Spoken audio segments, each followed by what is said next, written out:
You know, the Ghana Health Service has 1,000,001 programs aimed at improving health, and embedded in that health is improving maternal, newborn and child health. They have several programs: Safe Motherhood, High Impact Rapid Delivery Program, they have Free Maternal Health Initiative, you know, just to mention a few. But, you know, when you still look at our statistics across the nation, we still have a long way to go.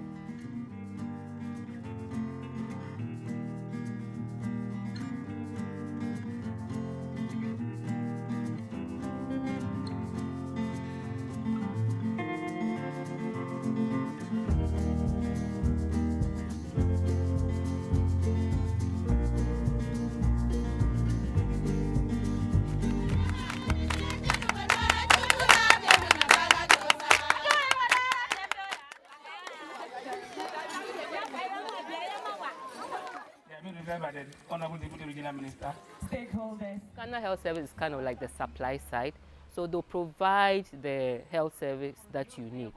CBH is more encouraging the demand side uptake of maternal child health services.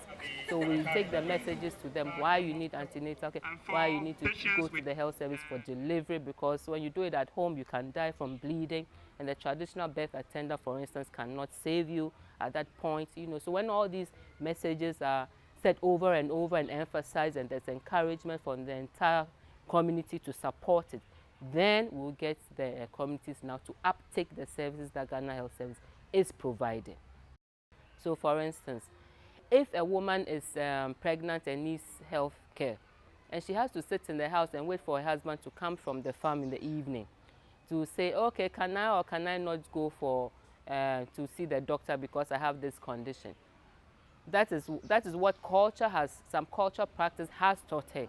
But if we go with the messaging on CBH and we tell her, look, your health is key, it is important, and then we teach you that there's community support.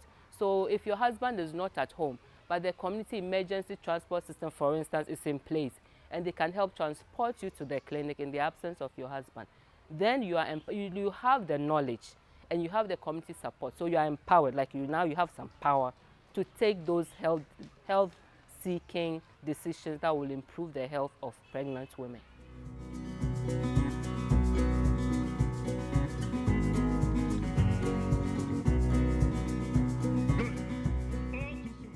So what motivates the entire community to build up that unity and to support pregnant women? And that is what we are looking forward for now. Because the entire community must make it their responsibility to make sure that every woman survives. It shouldn't be, the worry of just an individual or a household, but the entire community. In addition to the incentive, which is kind of, the kind of a central piece to the overall project, there are lots of other components that we're working with that will help provide information and knowledge and hopefully behavior change that will in turn lead to sustainability of the knowledge and behaviors.